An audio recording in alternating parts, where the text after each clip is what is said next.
They told him it was finished, said the soil was dead, nothing left in it, no nutrients, no structure, no chance of anything growing again. And they had the proof.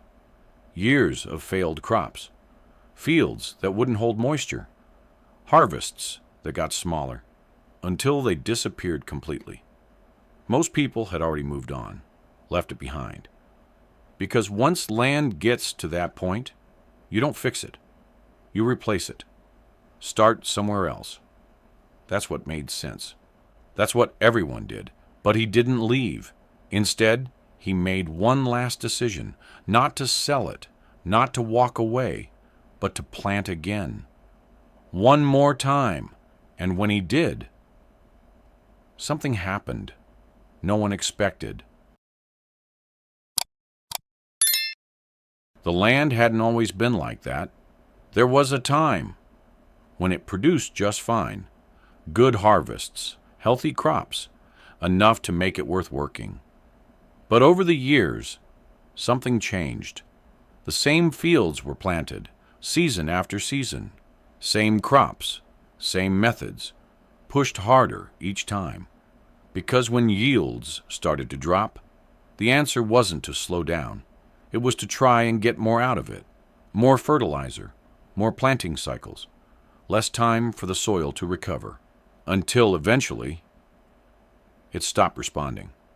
The ground lost its structure, turned dense, dry, hard to break apart.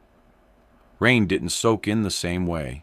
It ran off, or disappeared too quickly. And what was left behind wasn't something you could build on. It was something you worked against. Most people knew what that meant. Once soil reaches that point, you don't bring it back. Not easily. Not without starting over somewhere else. That's why the land got its reputation. Dead. Not as an opinion, but as a conclusion. His name was Eli Turner, 43. And he had worked the same ground long enough to see both sides of it. What it used to be, and what it had become.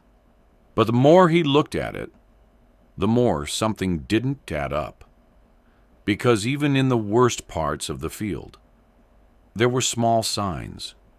Places where moisture stayed just a little longer, where the soil didn't crack as deeply, where something still held together beneath the surface. It wasn't enough to notice at first, but it was enough to question something. Because if the soil was truly dead, it wouldn't behave like that at all. He didn't plant the way he used to, didn't follow the same routine, didn't push the soil for another quick yield. Instead, he changed everything. Started by doing less. No heavy tilling. No forcing the ground open. He let it sit. Break, naturally. Then came the part most people didn't understand. He planted, but not for harvest. Not at first. Cover crops. Simple ones. The kind most farmers would never rely on for profit. Plants that grew fast, spread wide, and then were left to die back into the soil. It didn't look like progress. From the outside, it looked like he was wasting time, letting the field sit under something that wouldn't sell, wouldn't produce, wouldn't pay anything back. People noticed. They always do. You're not getting anything out of that. That field's done. You're just delaying the inevitable. He didn't argue, because there wasn't anything to show yet. Weeks passed. Then months. The field didn't change much at first.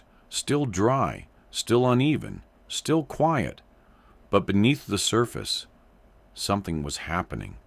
The roots went down, deeper than before, breaking through the compacted layers, holding moisture just a little longer, binding the soil together again, slowly, quietly. And by the time the next season came, he made his move. One last planting, not because he was sure it would work, but because, for the first time, it felt like it might. At first, it didn't look like much, just a few patches, small, easy to overlook. But they were there, green, where nothing had grown before. He noticed it early, not because it was obvious, but because he had been watching for it, waiting. The soil held moisture a little longer, didn't dry out as fast under the same heat. The surface still looked rough, still looked like it always had, but underneath, it wasn't the same. When the new crops started to come up, it didn't struggle the way it used to. The rows weren't perfect. The growth wasn't even, but it was steady. And for the first time in years, it didn't stop. A few people came by again, same as before, expecting to see another failed attempt, another season that wouldn't make it. But this time, they didn't leave right away, because something felt different. The plants held, even through the dry days, even when the conditions dropped back to what had ruined every crop before. And slowly, the field began to change. Not all at once, not in a way that stood out from a distance, but enough. Enough that if you stood there long enough, you could see it. This wasn't just growth, it was recovery. And for the first time, people started to realize something. The soil hadn't been dead. It had just been worn out. By mid-season, you could see it. Not just in patches, not just up close. From the edge of the field, from the road, from anywhere you stood. The land had changed. Rows that once struggled to come up now held. Not perfect, not uniform, but strong, consistent, alive. The soil that used to crack under the sun stayed together, held moisture, supported what was growing on it. And the difference didn't stay quiet for long. It never does. People started coming back. The same ones who had said it was finished, who had watched it fail before. Now standing at the edge of the field, trying to understand what they were looking at. One of them stepped in, pressed his boot into the ground, and felt it. Not dry, not lifeless, but soft, structured, like something that could keep going. Another looked across the rows, then back at him. You actually brought it back. He didn't answer, didn't explain it, didn't need to, because the field was doing that for him. Standing there, where nothing had grown for years, with crops holding steady all around, there was only one thing left to understand. The land hadn't failed. It had just been pushed too far, for too long. And once it was given the chance to recover, it did exactly what it was meant to do.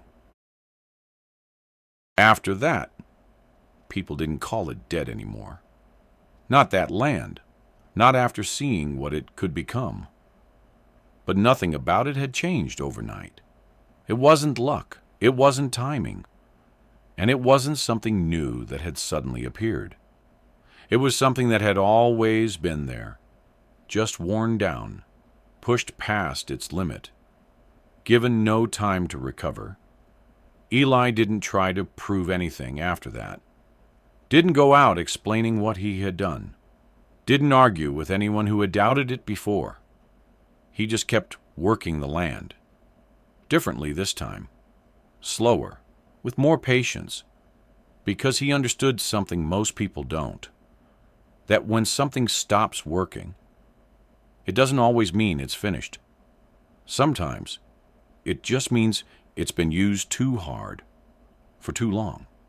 And what it needs isn't more pressure, it's time. Standing there, looking across a field that had come back to life, he realized something most people never give anything a chance to prove. That the difference between something being dead and something coming back is often just whether you're willing to let it recover. And sometimes, that's all it takes.